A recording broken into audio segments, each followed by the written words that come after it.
Recording in progress. Good afternoon, doctors. Welcome back to the series of Basics in Neurosciences.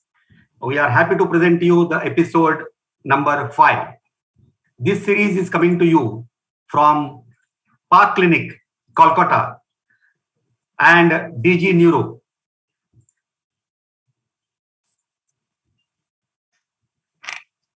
This is a digital initiative by Health and You, a joint venture with New Link Company Limited, Japan. We have more than 60 plus webinar on YouTube, DG Neuro. You can go and have a look at it. International speakers, national speakers, and more than 1,200 hours of views.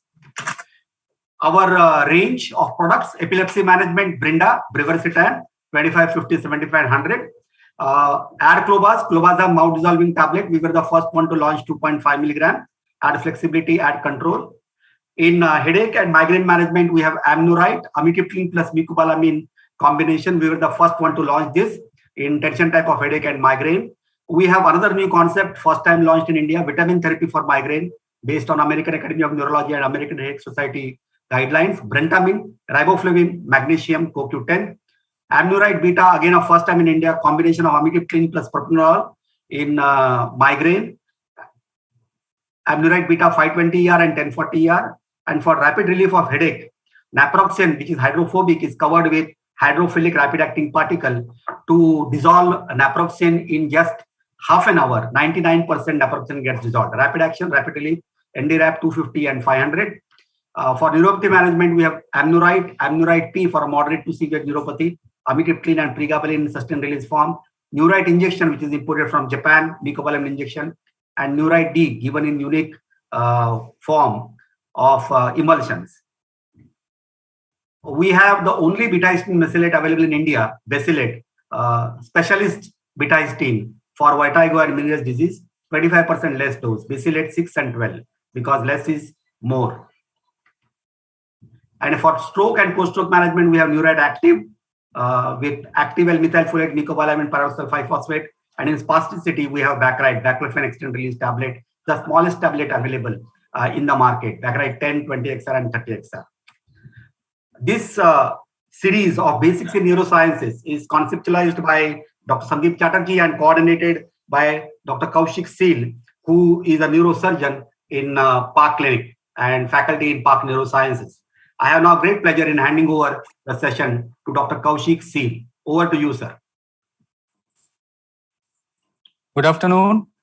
And on behalf of Park Clinic, it's my honor and pleasure to invite you all to today's episode of our webinar series on Basic in Neurosciences, where we deal with some basic topics aimed at the residents and PG students who are pursuing neuroscience.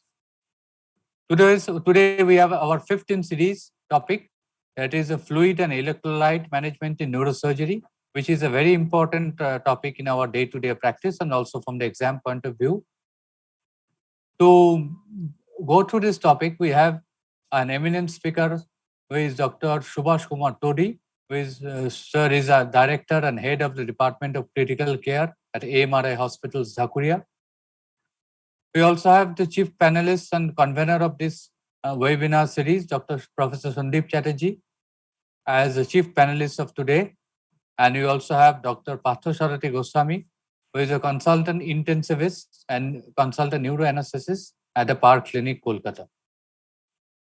So without any wasting time, I invite Dr. Chatterjee to just give an introduction and invite Professor Todi with his lecture. Yeah, I think it would not be out of place if I pointed out to you that Dr. Subhash Todi is little more than Director of Critical Care and Emergency Medicine at AMRI hospitals. As far as I am concerned, Dr. Todi, when he, if I'm not wrong, came back from St. Louis, if I remember, he's told me that's where he was working. From St. Louis, he came to a city which had almost no serious intensive care. And from, I think it was St. John's Hospital in St. Louis, which was a beautifully equipped hospital with all the facilities, Dr. Todi chose to come back and literally start the development of critical care in this city. And I think that is something that one has to give him credit for rather than only his present dispensation. And over at least the last quarter of a century, for a large part of this period, I have come to equate critical care with Dr. Todi. So, Dr. Todi, welcome to this, and thank you for sparing your time in the middle of the working day, as it were. And I'm so glad that you've chosen to talk about fluid and electrolyte balance. I just modified it's not only neurosurgery patients, but in patients of neuromedicine or neurosurgery. In other words, patients who have a pathology in the central nervous system. So without saying very much more, I think I should hand you over to the most eloquent speaker on the panel today, Dr. Todi. Thank you, Dr. Todi, and all yours. Thank you, Sandeep. Thank you for taking me to the past and reminding me of St. Louis. So I'm going to share my screen, see whether I can get my slides up. Are you able to see my slides? Yes, sir, we can. Okay. So as Dr. Sandeep has mentioned, I'm going to talk, though we call it neurological patients, but patients have not read textbooks. They don't come with a single organ problem. In fact, many of the patients will have multiple organ problem. In fact, intensivists should be called multi-organ specialists. And that is what, so most of these patients will have multiple problems. So the same principle will be applicable to many patients. So yes, we will discuss a little bit of specific for neurology. So my overview of my talk will be, I'm going to talk how the fluids are distributed in the body, a little bit about the crystalloids, what are the colloids, just a slide on cerebral autoregulation, what are the current thinking on strategies of fluid therapy. And recently, just a few weeks back, there was a consensus on fluid therapy in neuro ICU. We'll just tell you the fundamentals of that. And then I will focus on electrolytes. So instead of didactic lectures on sodium, potassium, and chloride, calcium, phosphate, I'm just going to give you some data interpretation, because that is what we see every day at the bedside.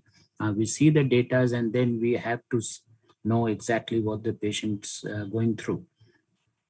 So this is what is the distribution.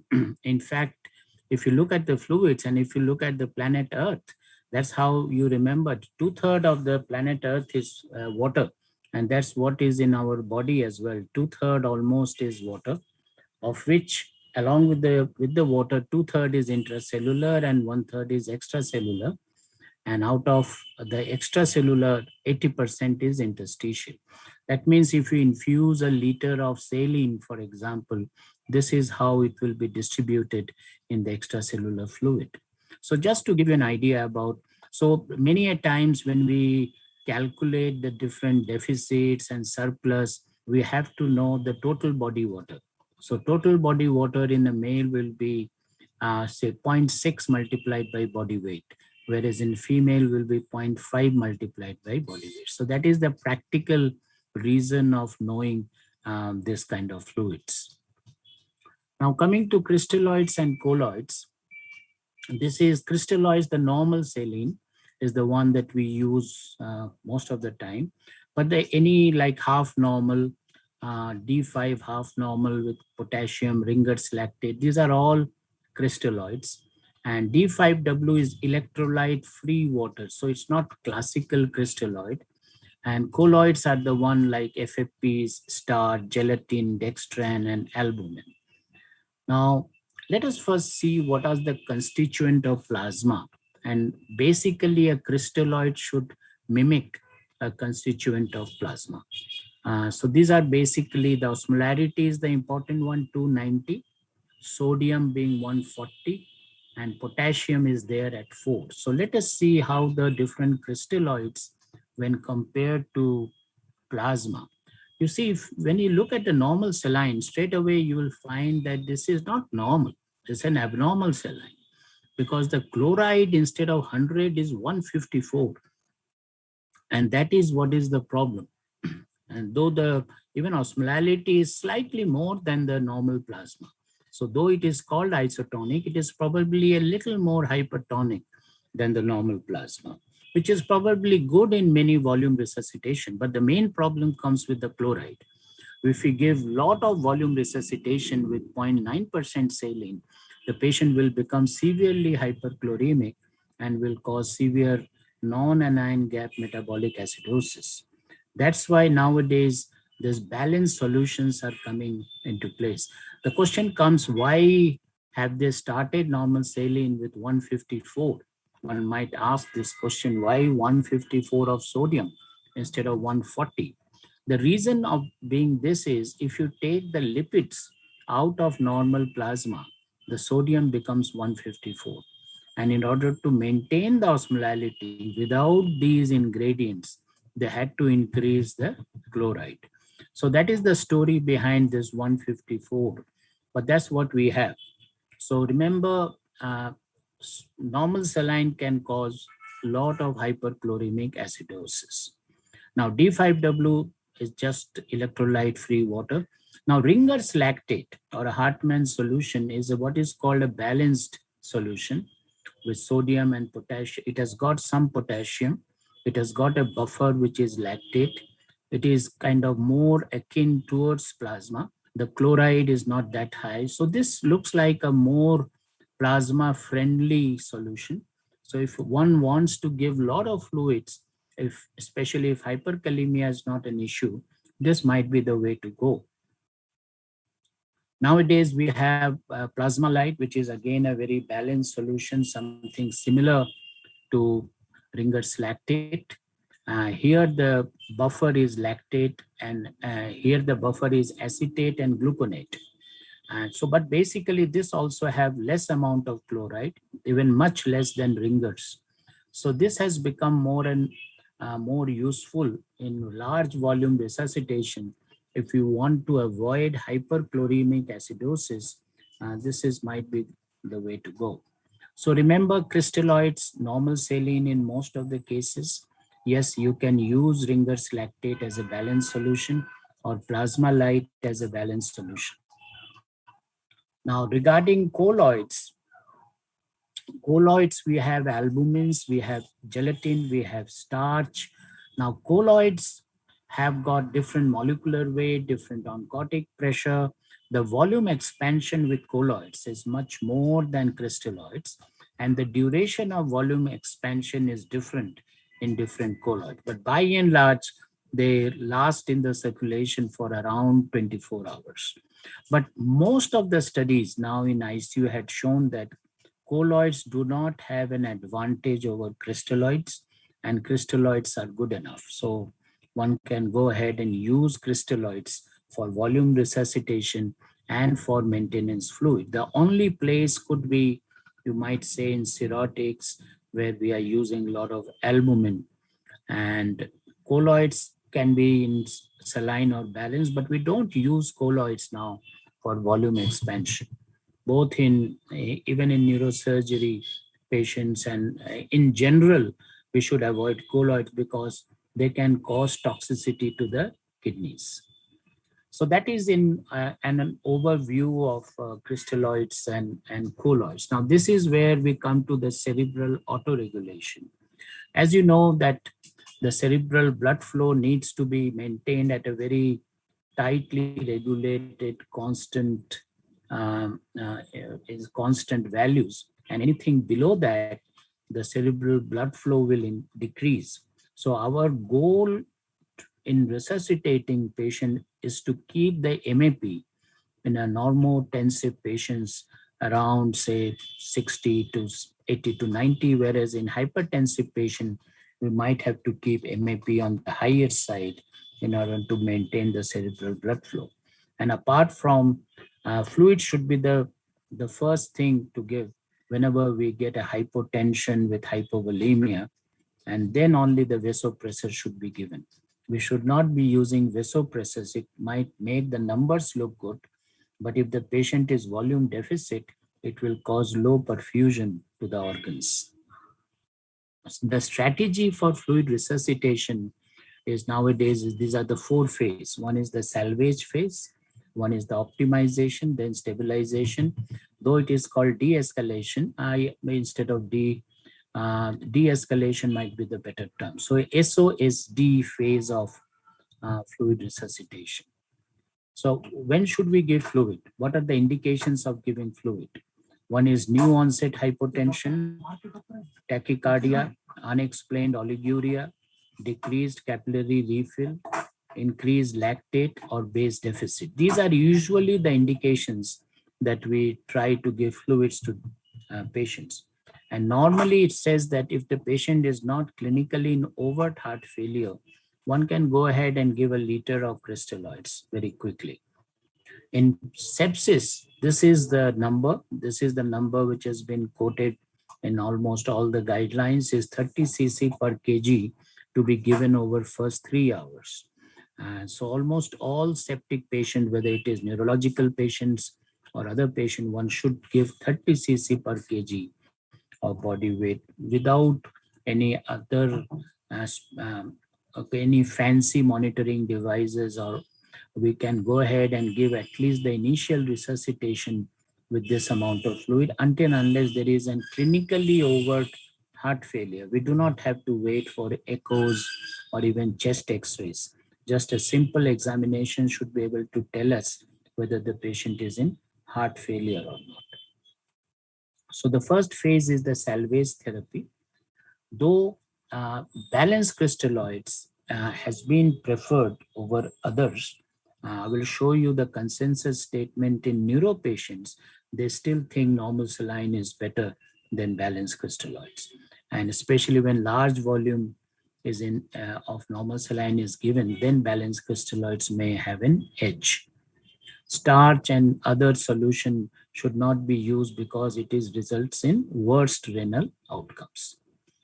And what is the optimization phase? Once we have given the initial crystalloid resuscitation about a liter or 1.5 liter, after that, we should be seeing the patient's hemodynamic status, and we should have some kind of an idea whether the patient still requires volume or not, based on what is called the dynamic variables. At one time, we were looking at just the CVPs, and it has been found that the CVP can be anywhere, and the patient might be volume responsive or unresponsive.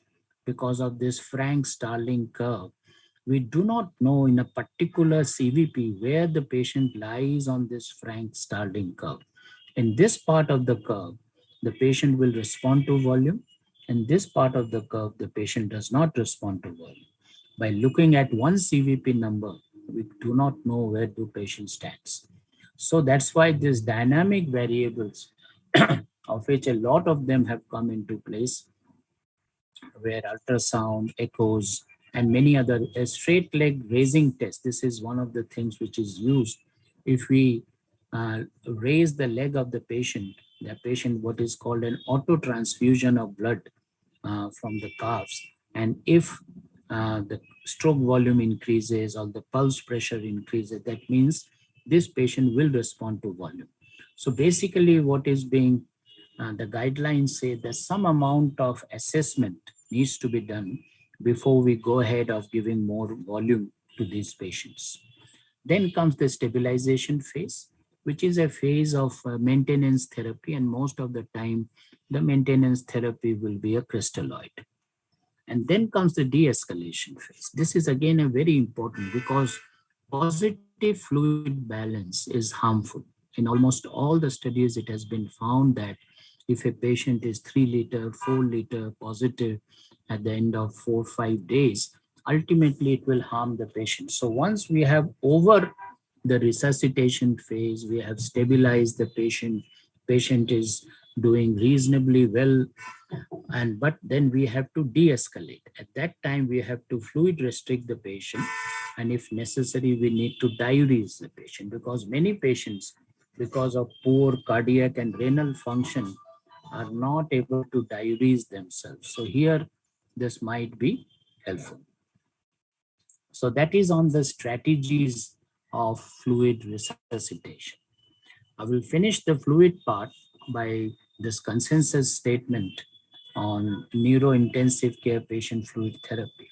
So basically, the general management in neuro ICU is avoid hypotonic solutions, because as you know, hypotonic solutions will get into the water, will get into the brain, and then glucose containing solution, and the brain will swell up. Even the albumins and synthetic colloids, they should be avoided as resuscitation fluids. So isotonic crystalloids, of which normal saline or even balanced solution should be the first line resuscitation, and even the maintenance should be the same. So resuscitation fluid in neurointensive care should be isotonic crystalloids. And what sort of monitoring we should be looking at? We at one time, the target in neurological patient was to dry them out, so that the cerebral edema is less. So whatever maneuvers were being done, whether it was diuretics, mannitol, glycerol, was to get the patient on a drier side. Over time, it has been found that it hurts the other organs. It will hurt the kidneys, the gut, and ultimately patient will get into multi-organ dysfunction. So now the target is a normovolemic target. Keep the patient not neither hypovolemic nor hyper. We need to monitor blood pressure, fluid balance, urine output, measure sodium chloride level, keep the sodium little bit on the higher side, monitor measure osmolality. Avoid restrictive fluid strategy. Do not go by a CVP target, because a static target is not useful. In increased ICP, use hypertonic or mannitol. Most of this regulation studies and all have shown they are equally effective if used judiciously, but there has to be predefined trigger to initiate osmotherapy. That means either clinical, patient GCS score is coming down, pupillary reactivity is asymmetric, deterioration of head CT, or if one is measuring ICP above 25. So there has to be a trigger. If these triggers are met, then only this should be used. In many places, we have seen that this becomes a routine hypertonic or mannitol that ultimately might hurt the patient. So some kind of a trigger needs to be documented. And while we are on this kind of osmotherapy, one need to look at the fluid balance, electrolytes, look at the blood pressure, osmolality, and if possible, monitor the ICP of the patients. So this is basically on the fluid therapy. So we'll take some questions later on after I finish the electrolyte part of it. So the data interpretation in electrolytes, the most important thing is pattern recognition. And look at the patient, look at what is the clinical context in which the patient is reporting, and then try to see where do this electrolytes pattern fit in. Let's start with this patient. A 28-year-old female was brought with a history of epilepsy, was on carbamazepine, and was brought post-ictal. And this was this patient's sodium. As I was told that we cannot take question answer live, so I will just go through these slides. You know, the thing is, patient is hyponatremic and hypochloremic and hypokalemic. The bicarb is normal, osmolality is low. Most of the low sodium will have low osmolality. Glucose is normal. Urea is very low, and even creatinine is low.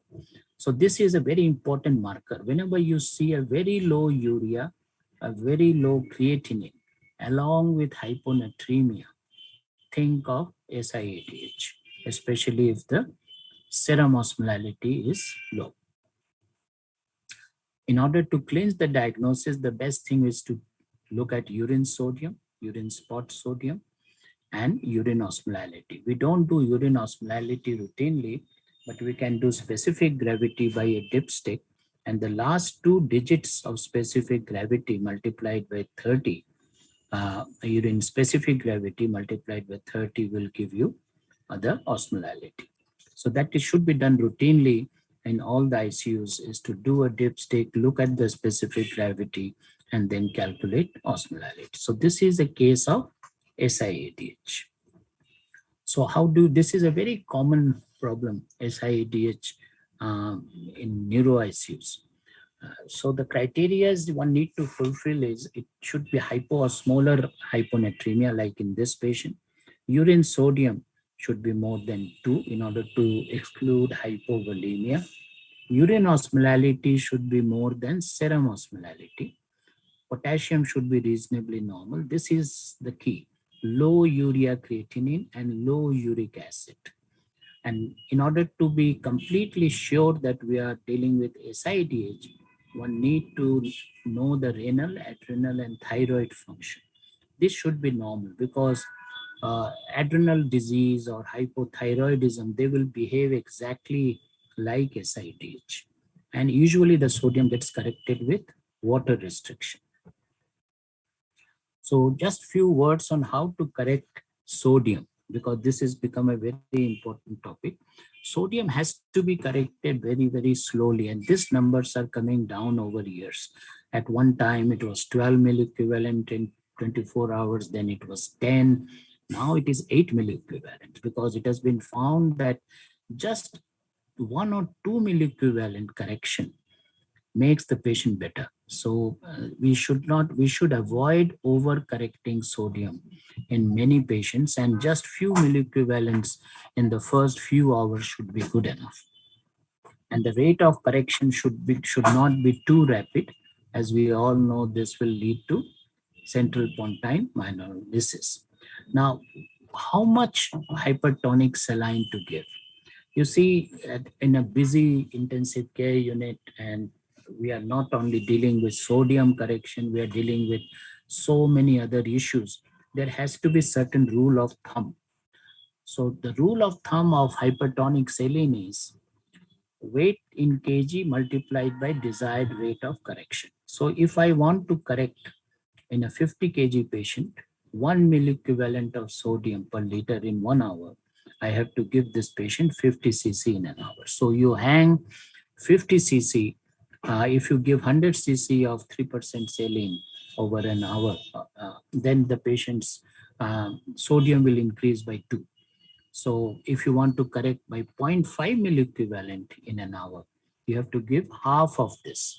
So that is how you calculate. Just see the patient's weight, and if you want, and this is usually the rate, 1 milliequivalent in the first hour, because that is good enough. Just 1 or 2 milliequivalent in the first couple of hours is good enough. For isotonic saline, for 1 liter of saline, you can only correct by 1 to 2 milliequivalent. But most of the time, the initial correction is by hypertonic saline, and one should use this rule of thumb, but this is an approximation. One should always monitor sodium in order to ensure that you have corrected it correctly. And so you should keep on repeating sodium. But remember just this formula. Infusion rate of hypertonic saline is patient's weight and desired rate of correction.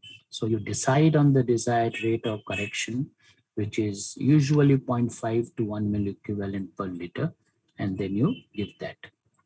So that's on correction of sodium. Then comes, say, another hyponatremia question. A 40-year-old female admitted with subarachnoid hemorrhage. GCS was 8 on 3rd day, and this is the biochemistry of this patient. Again, patient is hyponatremic, hypochloremic, mildly acidotic, low osmolarity, glucose is normal, urea is pretty high, and urea is much higher than the creatinine. Creatinine is also on the higher side, but urea is much more, and uric acid is on the higher side. So what this could be? Another, if you look at the urine sodium in this patient, this was found to be very high. So this could be a case of cerebral salt wasting. So in neuro ICU, this is always a vexing problem. A patient in neuro ICU, if you have hyponatremia, is it SIADH? Is it cerebral salt wasting? The classical clinical teaching is SIADH is euvolemic and cerebral salt wasting is hypovolemic. But sometimes clinically it is very difficult because they are not overt hypovolemia. So that's why most of the time patients look euvolemic. So these are the markers. If you look at the BU and creatinine, in SIADH, the urea is very low and creatinine is also low. And the hematocrits will go up. And the other thing is uric acid. This is something I look at. Uric acid is usually decreased in SIADH. You'll find a uric acid value of 2 or 3 in SIADH, whereas uric acid should be normal in cerebral salt wasting. So some finer points by which you should be able to know SIADH versus cerebral salt wasting. And whenever you have problems of hyponatremia and hypovolemia, you correct sodium with hypertonic saline by the formula, and you correct volume with normal saline, right? You don't correct, say there is a 3 liter volume deficit, you don't correct that with hypertonic saline. So remember that. A 47-year-old male with long-standing hypertension is now admitted with ischemic stroke. This is the biochemistry. This patient is hyponatremic and hyperkalemic with slightly high urea. Creatinine is on the normal side. What this could be? 116 sodium, high potassium. This patient was hypertensive. Always take a history of which antihypertensive this patient is on. Because nowadays we get a lot of combination of these thiazide diuretics with ARBs or and many other combination which can cause hyperkalemia. So if you get a hyponatremia with hyperkalemia, one can be on this kind of a combination diuretic, thiazide causing hyponatremia, and telmisartan, AC inhibitors, or even aldosterone antagonist, especially if the patient is mild renal dysfunction, will cause hyperkalemia. We have seen quite a few patients like this. So remember, always take a good history of what the drug this patient, and stopping this drug would solve this problem. A 58-year-old female complaining of lethargy since 2 months and some weight loss and severe muscle weakness. And this is the biochemistry of this patient. Again, a hyponatremia with hyperkalemia. This patient is not hypertensive. She's not on any medications. So what this could be? What you have to see this patient has glucose is on the lower side. This is on millimoles. And you can see there is mild acidosis. Urea is on the high side and creatinine is normal. So there is high BUN to creatinine ratio. So what other things can cause hyponatremia with hyperkalemia with a reasonably normal renal function? This is a pre-renal component because your urea is higher than creatinine. If creatinine is normal, unlikely to be a renal dysfunction. Renal dysfunction can give rise to this. So this patient does not have renal dysfunction. This patient is not on any diuretics. Now this complains of severe muscle weakness. They can present within the neuro department with severe muscle weakness as if mimicking some kind of a myopathies. And if you find this kind of a biochemistry, and look at the urine sodium, if it is high, the chances this is most likely adrenal insufficiency. This is another thing because nowadays we don't get that overt hyperpigmentation and things like that. The subtle biochemical abnormalities. So the first thing that you look at whenever you get this combination of hyponatremia with hyperkalemia, inquire about the use of combination diuretics. If the patient is not on that, and if the urine sodium is slightly on the higher side, and the patient is not in renal failure, there is mild pre-renal dehydration, mild acidosis, and slightly low sugar. This is all in keeping with adrenal insufficiency. So in adrenal insufficiency, we get hyponatremia, hyperkalemia, hypoglycemia, increasing urea. As you know, corticosteroids causes metabolic alkalosis. So adrenal insufficiency causes acidosis, high urea to sodium, high urea to creatinine ratio, eosinophilia, because steroid causes eosinopenia. So eosinophilia and adrenal insufficiency. Let's come to another hyponatremia with hyperkalemia. 13-year-old girl, unconscious. So, nowadays with delirium, unconscious, they go to neuro departments, history of lethargy. And this is low sodium with very high potassium. Here you find both urea and creatinine is high. So this patient is in renal failure, and this is in milliosmol, so very high glucose, very high osmolality. In spite of hyponatremia, osmolality should be low, but here it is very high osmolality and severe acidosis. Severe acidosis with hyperglycemia, renal failure is most likely diabetic ketoacidosis. So this is what this patient has, is diabetic ketoacidosis.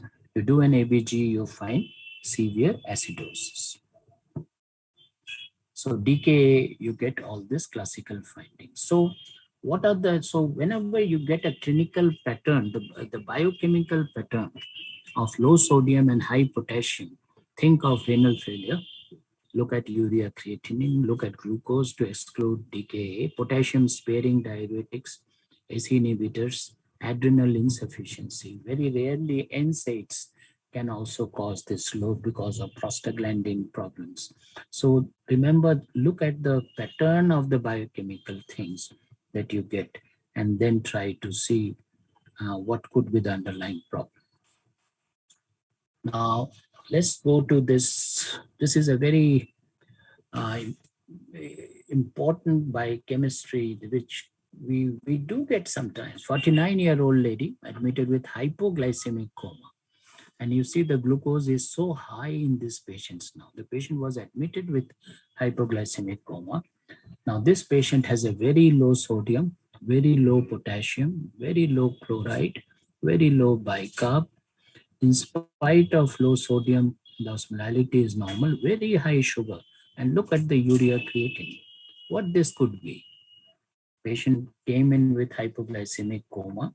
So this patient must have been given some dextrose IV, 50% dextrose, and then a dextrose drip must have been started on this patient. This is what is called drip arm sample. If we draw blood levels for electrolytes from the same arm, say on the hand the dextrose is going on, and I have drawn with the anticubital on the same arm, we might get a drip arm sample. So where all the values would be very low. So whenever you get a value like this, think of a drip arm sample from a 5% dextrose. Sometimes a drip arm sample of normal saline can also cause very high sodium and chloride as well. So always think of phenomenon of drip arm sample. 71-year-old hypertensive male admitted with ICH. Now this patient has hyponatremia with hypokalemia, has normal osmolality, urea is slightly on the high side, glucose is slightly on the high side. This is again a very classical presentation of patient just on thiazide diuretics. Thiazide diuretics can cause slight hyperglycemia. It will cause hyponatremia with hypokalemia and slight pre-renal dehydration. So inquire about thiazide diuretics whenever you see this combination of hyponatremia with hypokalemia. Always inquire. If it is along with ARBs, then the potassium will be on the high side. So thiazide diuretics causes hyponatremia with hypokalemia, metabolic alkalosis, high urea, high uric acid, high glucose, and it causes high urine sodium and osmolality. So I won't dwell more on this, but these are the clinical patterns that you should remember. Hyponatremia with hypokalemia. So look at the sodium and potassium, look at sodium and bicarb, look at urinary sodium and try to figure out what could this patient have. It comes to hypernatremia. This is in fact in neuro ICUs, hypernatremia is sometimes more common than hyponatremia because of a lot of things that we do to these patients. So these patients had we have a low blood pressure, sodium of 168, very high glucose. So this patient probably had an hyperosmolar non-ketotic coma. And so which IV fluid is best for this patient? So one can give normal saline, and because normal saline in this patient is hypotonic. So whenever you get a patient with hypovolemia with hypernatremia, do not go for half normal or 1/3 normal saline. Always go for normal saline, because we need to correct the volume status first. Then only we should try to correct the sodium. And normal saline will have low sodium than this patient has. So always correct hypovolemia first, then correct the dehydration. The term hypovolume loss is sodium loss, and water loss is dehydration. So these are two distinct things. Sodium increases because of water loss, because sodium disorder is not a sodium balance problem. It is a problem of water balance. So if there is water loss, there is hypernatremia. If there is more water, there is low sodium. So always think of water balance. And the causes of hypernatremia is diuretics, dehydration, diabetes. And doctor, because we sometimes do a lot of things like we do not give adequate amount of water to the patient who are neurologically impaired, and that's why the patient get hypernatremic. Whenever we correct hypernatremia, we need to calculate what is called the free water deficit. Now, what is free water deficit? We correct by current sodium. What is the patient's current sodium, desired sodium, 0.5. So nowadays there are calculators, you can just dial in. And again, just like hyponatremia, we do not want to correct sodium very rapidly, both in hypo and in hypernatremia. So if I want to correct, say, from 168 to 140, which I should not, we should be correcting, say, to 158 or even 160 in a day. So this is how we calculate, and we calculate the liters. But remember, whenever we calculate the free water deficit, always we need to add obligatory ongoing water loss and any new water loss this patient is having by diarrhea and things like that. So basically a positive balance of 3 cc of electrolyte free water per kg of saline will lower the serum sodium by 1. So say somebody is having a 60 kg, so 180 cc of free water. So 180 cc of free water would be 180 cc of dextrose, or it will be 360 cc of half strength normal saline, will decrease the sodium by 1 milligram. So this is basically is the ballpark figure. So I will skip on to the hypernatremia things, and this is basically the schema of why we should not be correcting sodiums, both hyponatremia and hypernatremia, very rapidly. The reason is, this is the schema for hypernatremia. Whenever there is hypertonic state, that is hypernatremia, water will move from the brain outside, so there will be shrinkage. But then the brain adapts. The brain adapts by what is called by certain idiogenic osmoles. These idiogenic osmoles are amino acids, and that's why this osmotic demyelination is very common in alcoholics, malnourished patients, elderly females which are not eating well for a while, because they are not able to generate this idiogenic osmoles. And if we correct the sodium quickly, there might be cerebral edema. Okay, so let's see. A 24-year-old male with complaints of chronic weakness and fatigability, which has worsened recently.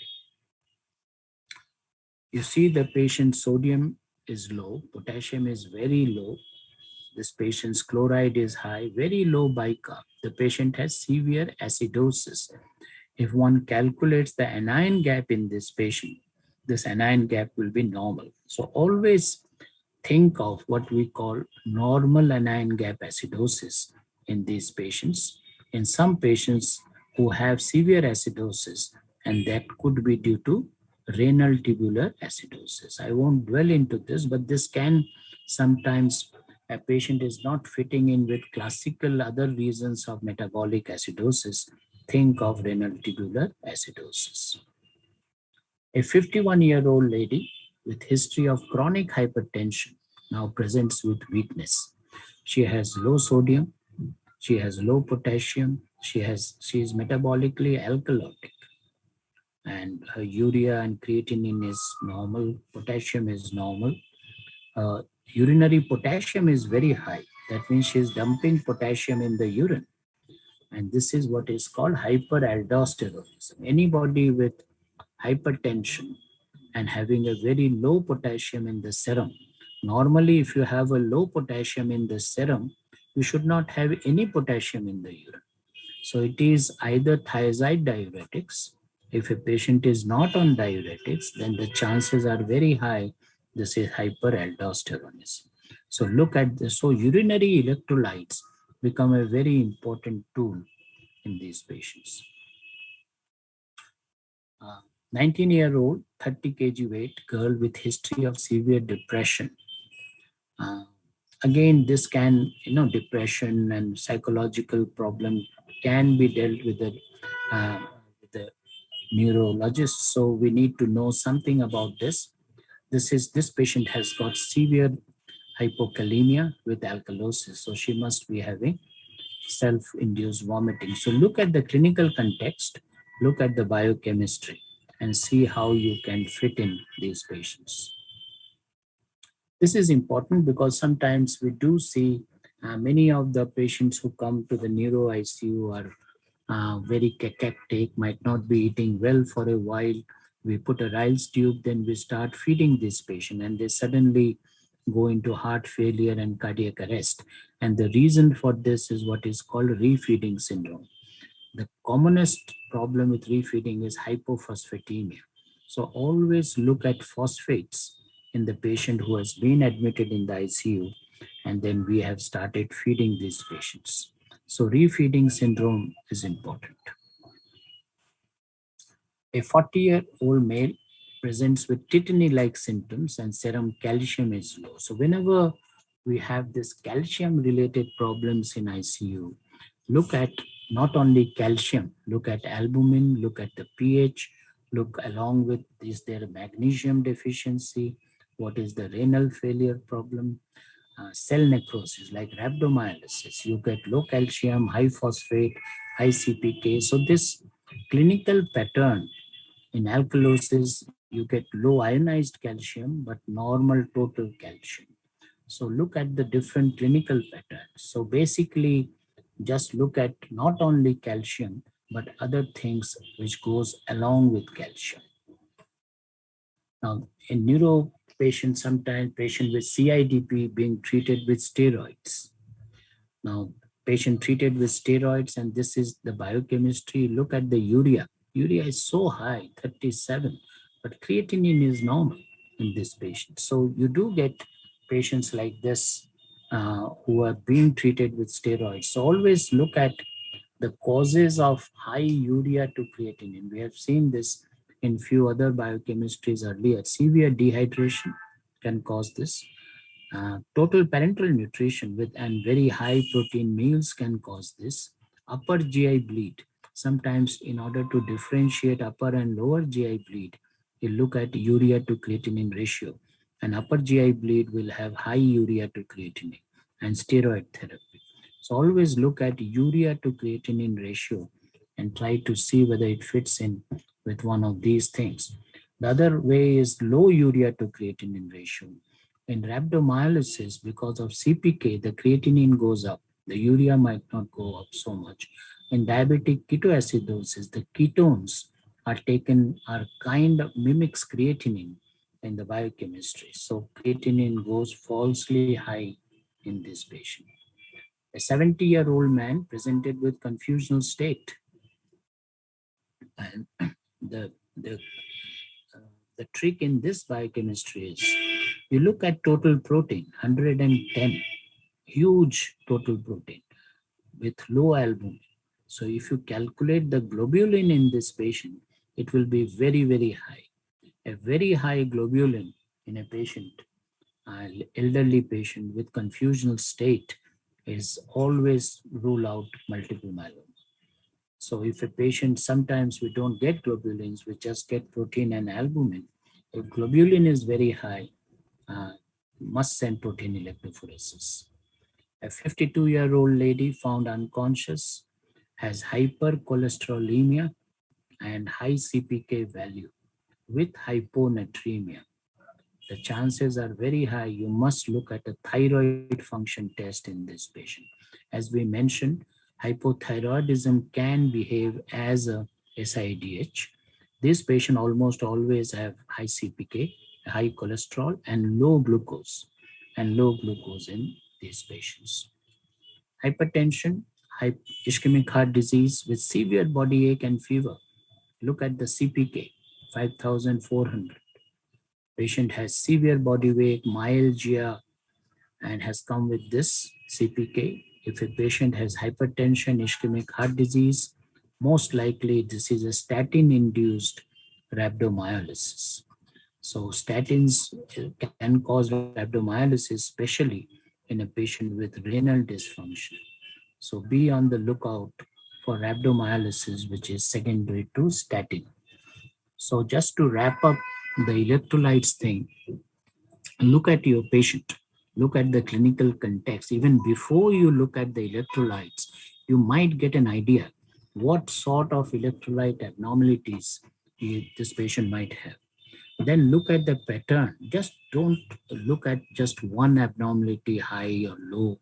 Along with sodium, look at potassium, look at acid, look at base, look at the calcium, the magnesium. That might tell us what's going on.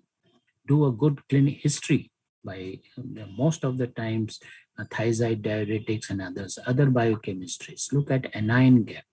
And as we just in many examples have shown you, urinary biochemistry, urine sodium and urine potassium becomes very important.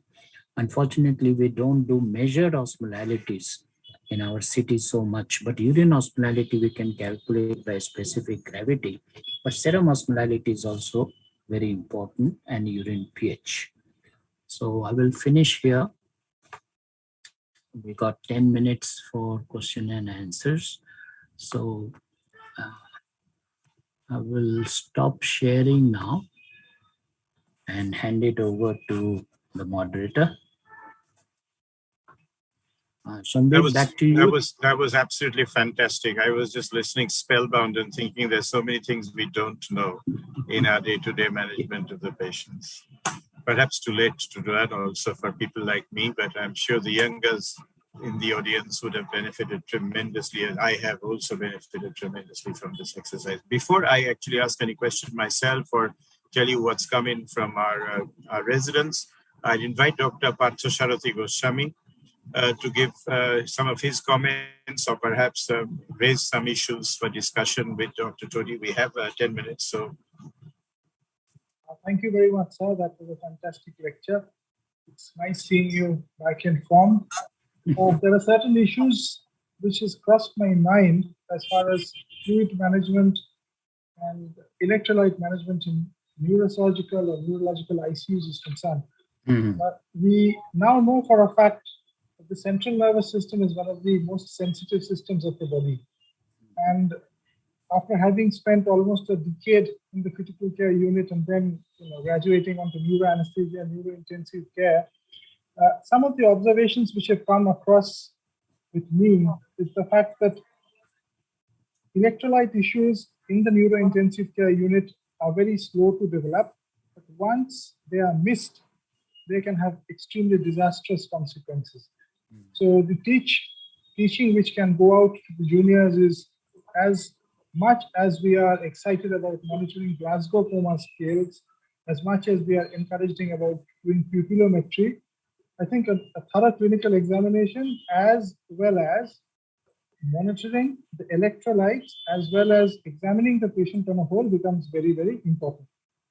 Secondly, depressed consciousness and its ramifications is one of the most important drivers of electrolyte disturbances in the ICU. Most of our patients actually don't eat. Even if they eat, they are inadequately fed. And those who cannot eat are completely dependent upon other people for them to eat fed.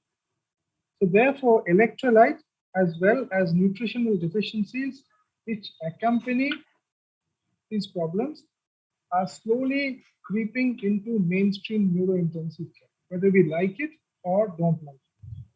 Thirdly, as you correctly said, we are very gung-ho about osmotherapy, which means we are using mannitol and we are using hypertonic saline. We are very quick off the blocks to start mannitol. We are very quick off the blocks to start hypertonic saline. But we are very, very poor in trying to stop them. We do not calculate osmolality. We do not calculate the amount of osmoles that are added to the system by this hypertonic saline or the mannitol. And therefore, the lesson which one can learn is that when we are on mannitol, it makes good business sense to monitor the electrolytes, I think every 24 hours or at least 48 hours. And a quick bedside calculation of the serum osmolality can be very helpful. And as you correctly said, we are very poor with our management of fluid balance. With the evolving ideas of goal-directed fluid therapy, it includes the pulse pressure variation and the stroke volume variation, which we are slowly beginning to use. I think you get a better handle of how to manage fluids, particularly in the neurointensive care and the neurological unit.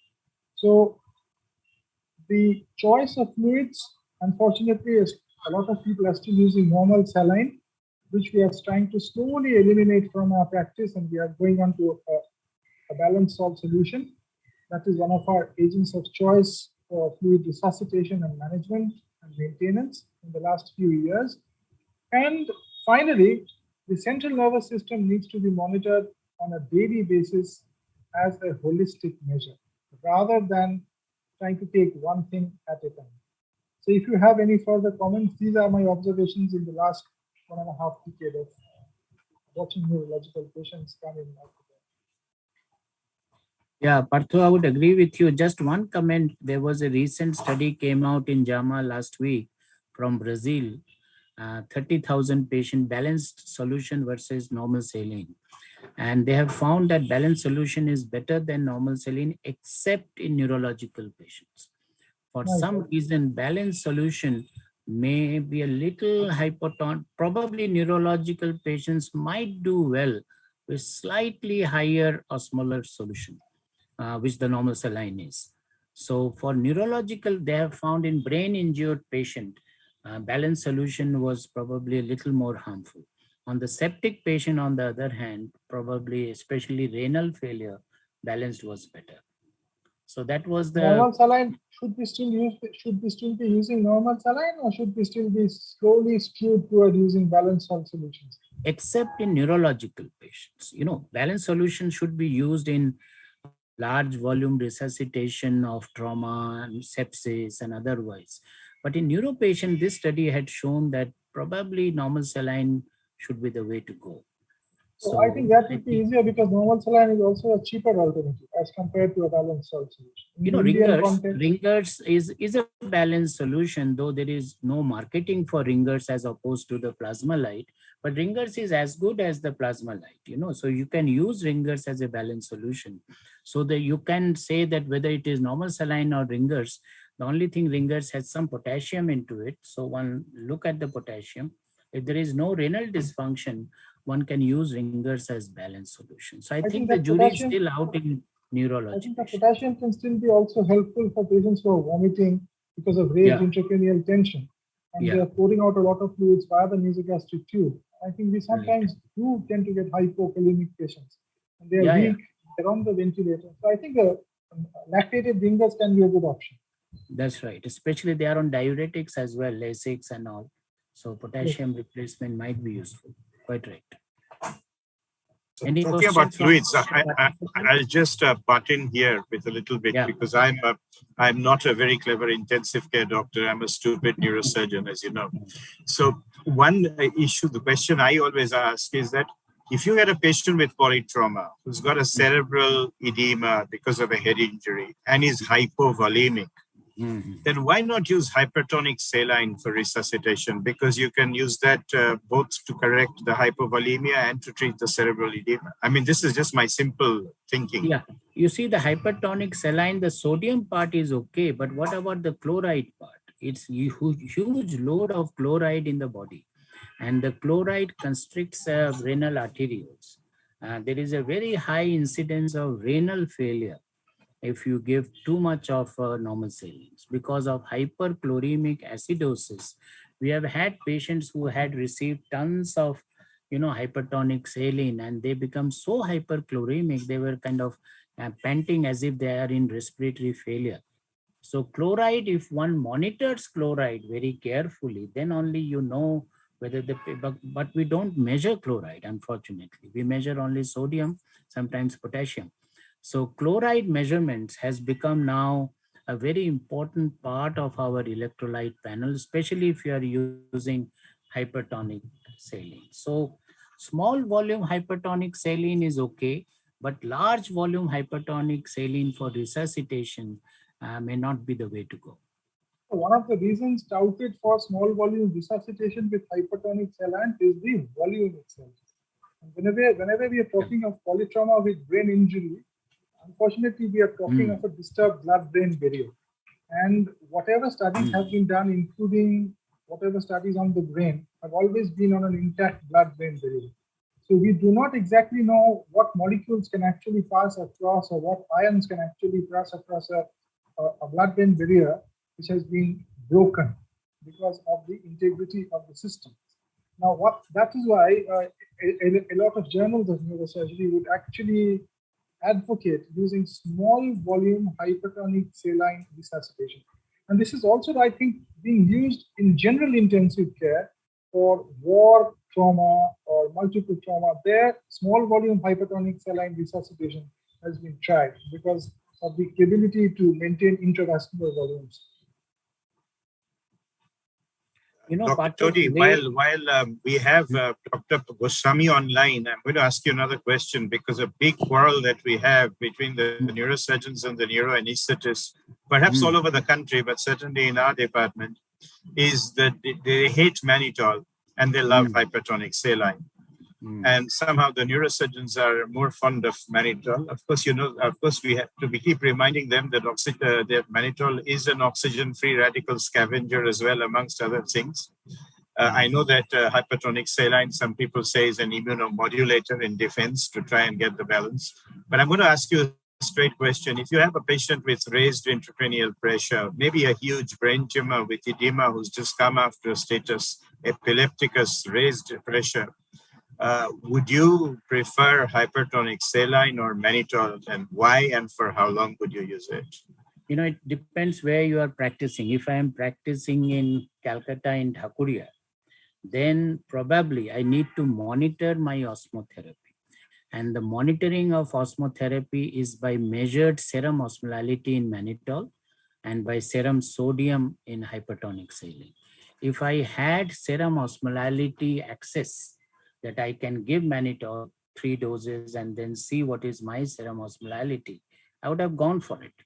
All the studies are shown that if you go by the triggers, if you follow the triggers, because if you give mannitol or hypertonic, if the trigger is not there, then probably they are of no use.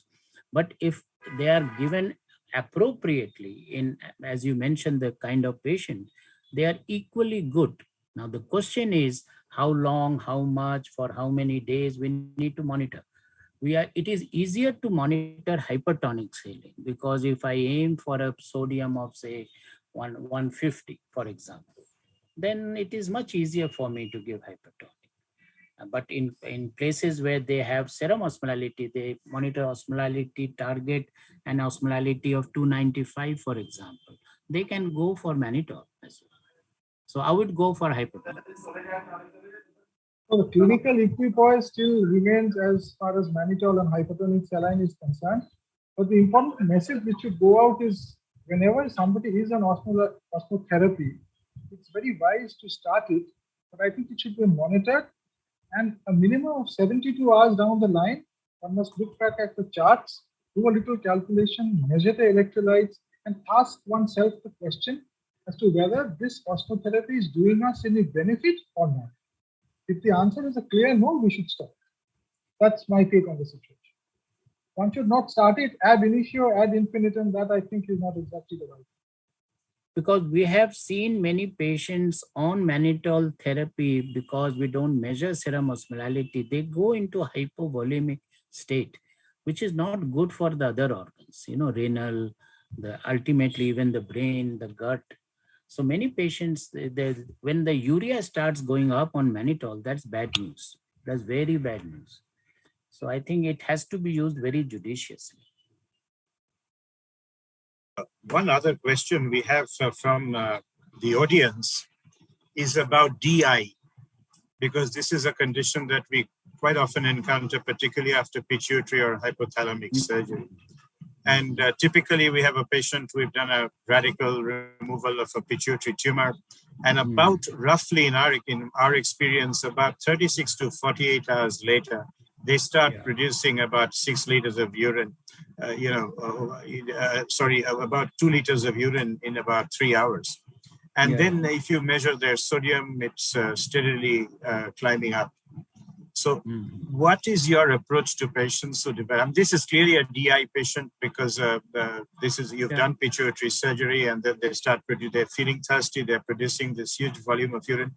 We've had one lady who's produced 44 liters of urine in 24 hours after a radical brain-dead patients. Organ donor, brain-dead patient is again So how do you approach, what is your advice as to how you approach? Because of course you have a DDAVP at our disposal, but how much fluid do you give, and how much do you chase the fluid loss, and how much do you substitute it with DDAVP?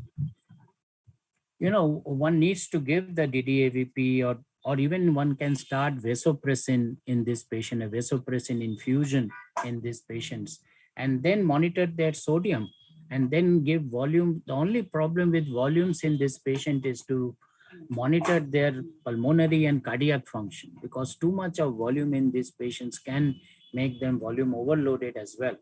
So one need to give, what I usually suggest, look at the previous hour's urine output.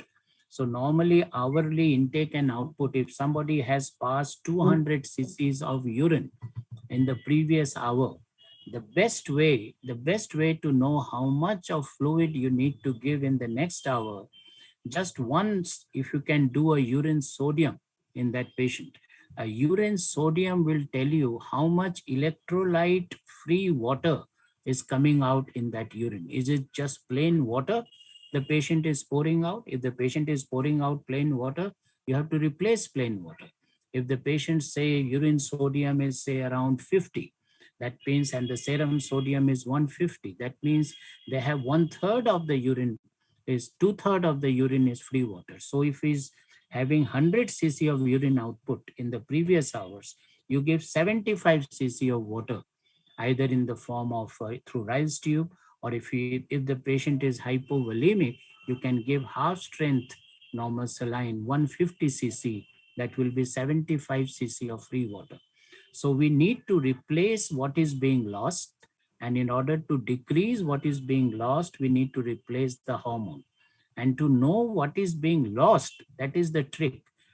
It is no way we'll know just by looking at the urine output at what is being lost. What is this urine? The only way to know urine, is it water? How much water is in the urine, just like we do in the serum? Measure serum sodium, urine sodium. Urine sodium will tell you how much of water is there in the urine, and replace that amount of fluid in the next hour. So that's what the direction should be given to the nurses, because sometimes suddenly the urine output decreases, and that's then when you can go overboard. So it is very important we can go to the previous hours, then replace that fluid in the next hour.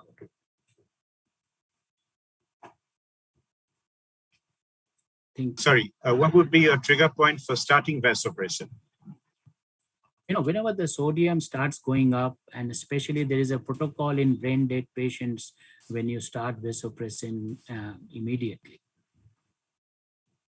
Is there a sodium level that you use? I'm talking about a post-operative pituitary patient. Is there a sodium level beyond which you would start giving vasopressin? Yeah, 150 and above, you should start giving vasopressin in that patients. Okay, Partho, you wanted to say something? No. I think the rule of thumb should be such patients should never be rendered hypovolemic. Yeah. So whatever urine is being made in an hour, the rule of the thumb, and it's I think easy for the nurses to add plus 50 ml to that. So at the end of the day, you have a positive balance of around 500 ml. And that's why you can keep a patient's euvolemic and at the same time measure urine osmolality or urine spot sodium. That is a great benefit. But hourly urine output plus 50 cc for the first years. And as soon as the sodium begins to come up to 140-ish, maybe we can start the imaging. Just a word of caution in that, in subarachnoid, at one time, this Triple H therapy was very much in vogue, which was hypervolemic, hemodilutional, hypertensive, and hyperdynamic therapy, of which only hypertensive therapy, single H, is good enough. The reason was because of this hyperdynamic and hemodilution, we were giving a lot of volume to these patients. And that threw the patients into a lot of cardiorespiratory compromise. So now the dictum is just to keep the blood pressure up and try to keep the patient euvolemic, not hypervolemic. So that is another thing I think the participants need to know. Fantastic. Kaushik, can I get you in? And if you have anything on your, any questions from there that you want to ask?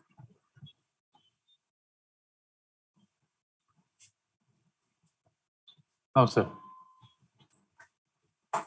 Any other questions from the audience or anybody that is with you? No, not yet. Great. So I think we have finished our 1 hour and 15 minutes. It's been a fascinating session. I think we've learned really a lot. And Dr. Todi, I almost wish we could have you come and give a lecture every month to us, just to refreshen our gray cells, which are degenerating by the day. But thank you very much. And that's really been very informative. And honestly, from the bottom of my heart and on behalf of everybody at the Park Clinic, and I'm sure residents across the country that have been hearing you, and you will just hear that we've been broadcasting live to some institutions across the country as well. Sure. Thank you very much. Thank you, Sandeep. And I hope you will agree again when I ask you again with a phone call to give a talk. I mean, I have to say, Dr. Todi took all of 90 seconds to agree to my proposal. So thank you very much indeed. Thank you.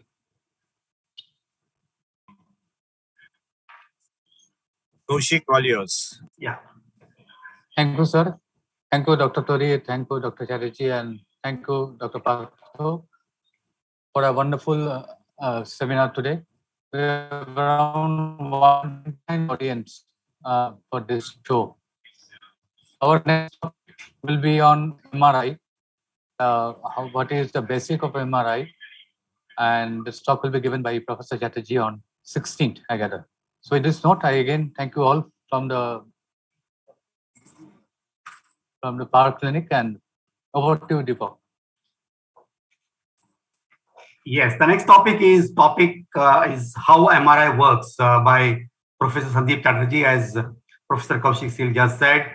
Thank you, doctors. You came in large numbers. We had an attendance of 129 plus departmental meets that we had across the country. It was a wonderful lecture given by Dr. Subhash Kumar Todi with illustrations of fantastic case studies, which made it very lively, coordinated and by panelist Dr. Parthasarthi Goswami. Thank you very much for your presence and your insightful value addition. And Dr. Kaushik Sil, thank you very much for your coordination for this to get together this webinar. And Dr. Sandeep Chatterjee for conceptualizing this fantastic series of basics in neurosciences. This is Deepak Naik. Would like to thank you, the audience, the speakers, the panelists, and the coordinators, and Dr. Sandeep Chatterjee. It has been wonderful carrying this webinar for us. Thank you for giving this opportunity. This is Deepak Naik signing off on behalf of Health and You. This particular webinar will be available on YouTube DigiNeuro channel. Please check it out and subscribe our channel. Thank you very much. Have a nice day. Recording stopped.